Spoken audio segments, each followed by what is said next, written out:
Hey guys welcome to my channel. আমি মনে যারা আমরা কথা বলবো যে সব থেকে বড় কেস আবার জিদ্দা খেতে চলেছে। আমার মনে হয় যে একটু বুঝে শুনে একটু ভেবে চিনতে এবার রিলিজ ডেটটাকে চুজ করা উচিত। এখন কিন্তু এখনো অবধি আমার মনে হয়েছে 29শে মে রিলিজ ডেটটা সুইটেবল রিলিজ ডেট ছিল, দারুণ রিলিজ ডেট ছিল। এবার কুরবানি ঈদ ওই টাইমে, ঠিক আছে, হিসাব মতন দেখতে গেলে কুরবানি ঈদে আমাদের এখানে সেরকম ভাবে যে খুব বড় কোনো ছবি রিলিজ হয় ইত্যাদি এরকম নয়।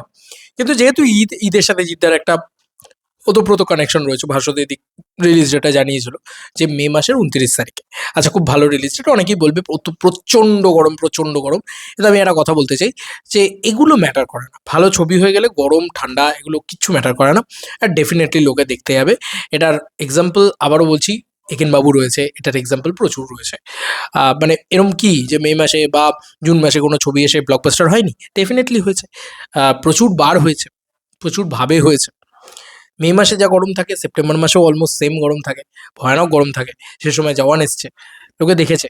তো এটা হয়, মানে এটা এটা নিয়ে এমন কোনো বড় বড় এটার কোনো বিগ ডিল নয়। গরমে গরমে লোকে সিনেমা দেখবে, এটা গরমের ছুটিতেও বাঙালি সিনেমা দেখে। হামি পোস্ত সব তো ওই মে মাসের টাইমটাতেই রিলিজ করেছিল, ওই এপ্রিল মে ওই টাইমে রিলিজ করে, তাই না? ভালো করে লক্ষ্য করে দেখবে, দারুণ লোকে দেখেছে, হল ভরিয়ে দেখেছে। তো আমি এটা মনে করি যে টাইমিংটা খুব ভালো টাইমিং ছিল। কিন্তু ইতিমধ্যে যেটা সব থেকে বড় বাঁশের কারণ, সেটা হচ্ছে 4 দিন বাদে টক্সিক আসছে। টক্সিক নিজের রিলিজ ডেট চেঞ্জ করে দিয়েছে। বাংলা ছবিগুলোর কিন্তু পুরো ফেটে যেতে চলেছে ভাই। কারণ যখন একটা সাউথের বড় ছবি আসে এবং সেটা যখন ওয়াইড রিলিজ দেবে, ওরা কিন্তু ধুরন্ধরের থেকে সরে গেছে এত হালকায় নেওয়ার জন্য নয়, ওরা কিন্তু টাকাটা রিকভার করার চেষ্টা করবে। এবার বাংলায় যে ছবিগুলো রয়েছে, আবার অর্ধাঙ্গিনী বা কি আছে, মানে অর্ধাঙ্গিনীরই পরের পার্ট আর কি, তো খুবই এরকম মানে মিনিমাল একটা টাকা দিয়ে বানানো, ঠিক আছে, একদম স্যাটেলাইট ভেবে ওটিটি ভেবে বানানো, যে ভাই হলে একটা বেসিক ব্যবসা করবে, আমরা ওটিটি স্যাটেলাইটে ডাম্প করে দেবো, এই ভেবে বানানো, ঠিক আছে। কৌশিক গাঙ্গুলি ওজি ডিরেক্টর আমরা সবাই জানি, কিন্তু তিনি এখন আর সেই কোয়ালিটির ছবি বানাচ্ছেন না। তিনি মূলত এই সিনেমাটা সিরিয়াল বানানোর জন্যই বানাচ্ছেন হয়তো মেবি।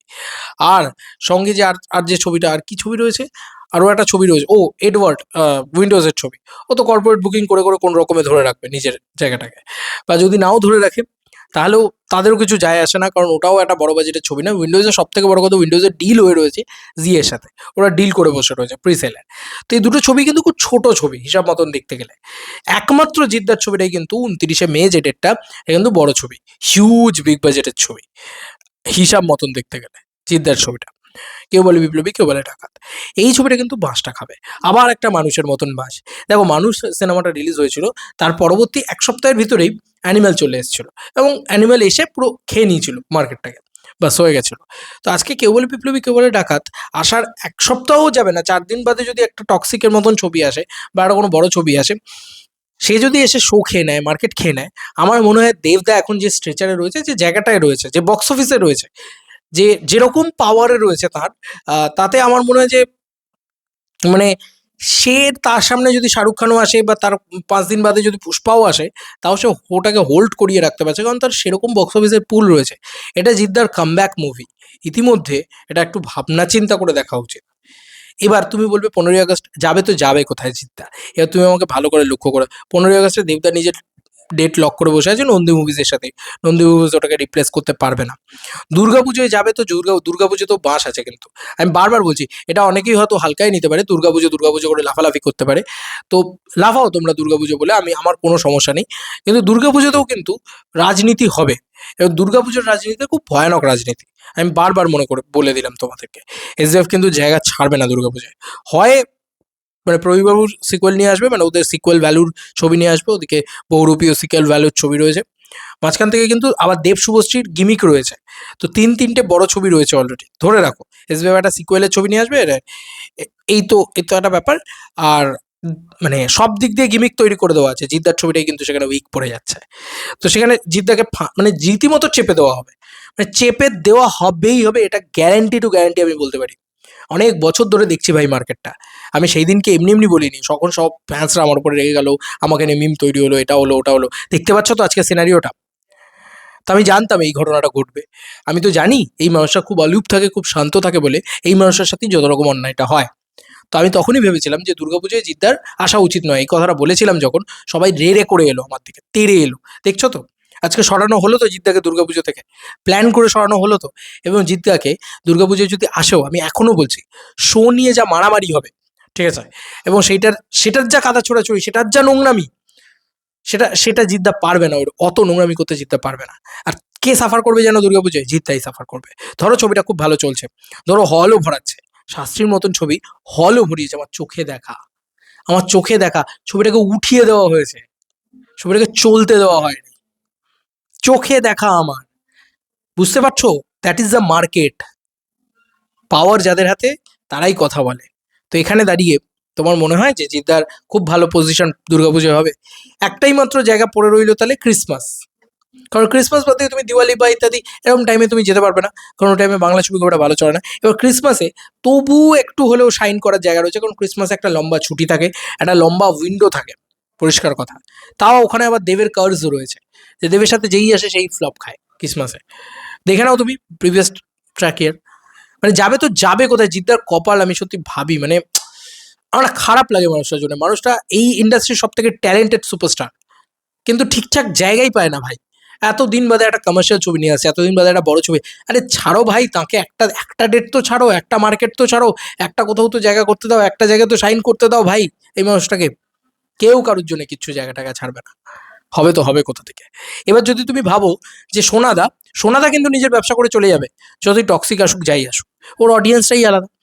এবং ও রিলিজ করছে কিন্তু 15ই মে, সম্ভবত, আমি যদি খুব ভুল না করি তো 15ই মে রিলিজ করছে, একদম প্রপার গরমের ছুটির ডেটটাতে।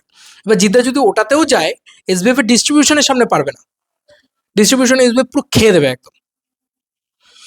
আমি জানি না কি হতে চলেছে, সিচুয়েশন প্রচন্ড খারাপ, এটা পরিষ্কার কথা বলে দিলাম। এবং দুর্গাপূজা আমি বলে দিলাম, দুর্গাপূজায় প্রত্যেকের বাঁশ হতে চলেছে, জিদ্দা আসলেও বাঁশ হবে, না আসলেও বাঁশ হবে, আমি এটা লিখে দিলাম। আমি কোনো রকম কোনো হোপ তেসু সেভেন থেকেও এক্সট্রা অর্ডিনারি রাখছি না, অনেস্টলি স্পিকিং। ছবির কন্টেন্ট ফন্টেন্ট তো দূরের কথা, কোনো ছবি যে বিজনেস করতে পারে দুর্গাপুজোয়, সেটা আমার মানে হোপ উঠে গেছে। লাস্ট ইয়ার দেখার পরে আমার হোপ উঠে গেছে যে হিউজ বিজনেসটা হতে পারে দুর্গাপুজোয়, এই হোপটা আমার উঠে গেছে। হিউজ বিজনেস দুর্গাপুজোয় সম্ভব নয় বলেই আমার ধারণা হয়েছে, অন্তত লাস্ট ইয়ার দেখার পরে। মানে ওই একটা বহুরূপী বেরিয়ে যাবে, একটা ইয়ে হয়ে যাবে, এরকম তো হয় না, বহুরূপী 2 আছে এবারে, কিন্তু হিউজ বিজনেস কোনো ছবির করা খুব ডিফিকাল্ট এবছর দুর্গাপুজোয়। এটা আমি পরিষ্কার বলে দিলাম, মিলিয়ে নিও আমার কথা। হতে পারে, যদি না হয়, যদি আমি ভুল প্রমাণিত হই, যদি দেশু সেভেন অতিরিক্ত বেশি চলে, খুব ভালো কথা, আমি প্রচণ্ড এক্সাইটেড থাকবো, আমি নিজে প্রচণ্ড এক্সাইটেড প্রজেক্টটাকে নিয়ে। আমার সত্যি বলছি, আমি না মানে আমি দুর্গাপুজো বক্স অফিসে এত মারামারি হয়, এত কাদা ছেটাছিটি হয়, এত ডেডলি, হয়তো দেশু সেভেনও ব্লকবাস্টার হবে, কিন্তু খুব নোংরামি হবে, এটা হচ্ছে বিষয়। এবং প্রত্যেকে নিজের বিজনেস খাবে, এ ওর বিজনেস খাবে, ও এর বিজনেস খাবে। আজকে আমার দেখেও ভালো লাগছে, আমি সমালোচনা করছি হয়তো যে ইয়াশের সিনা ঠোক কে খড়ে রহে না কা দম নেই হ্যাঁ, যে ইয়াশ রকিং স্টার ইয়াশ, কিন্তু এটা বলতে বাধ্য হচ্ছি যে ওরা কিন্তু খুব সুইটলি নিজের জায়গাটাকে সরিয়ে নিল, কেন জানো? নিজের বিজনেস বাড়াবে বলে।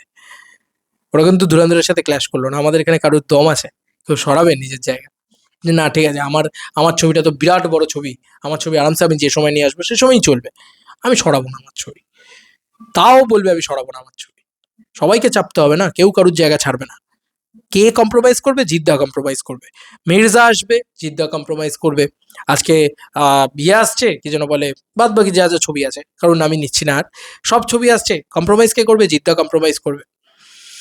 আর ভাই স্ক্রিনিং কমিটি, মাই গড, দারুণ, মানে ওটার ডিসিশন উপরওয়ালাও অত ভালো ডিসিশন নিতে পারে না, ওই ডিসিশন যে লেভেলে নিতে পারে, মানে কোনদিন দেখবে হয়তো ওরাই অ্যাকচুয়ালি পুরো দুনিয়া চালাচ্ছে একদম, এত ভালো কমিটি আর কি। আমার এটা মনে হয় এত সুন্দর একটা কমিটি, কি বলি বলো তো ওদের নিয়ে, মানে ওদের মনে হয় যে মানে ওরা দায়িত্ব নিয়ে ইন্ডাস্ট্রিটাকে একদম এরমভাবে কি বলতো, মাথার চুলের মুঠি ধরে একদম জলের ভিতরে ডুবিয়ে ধরেছে, ছটপট ছটপট ছটপট ছটপট করছে, মরুক গে যাক, যতক্ষণ না থর হয়ে যাচ্ছে বডিটা ততক্ষণ চলতে থাকবে।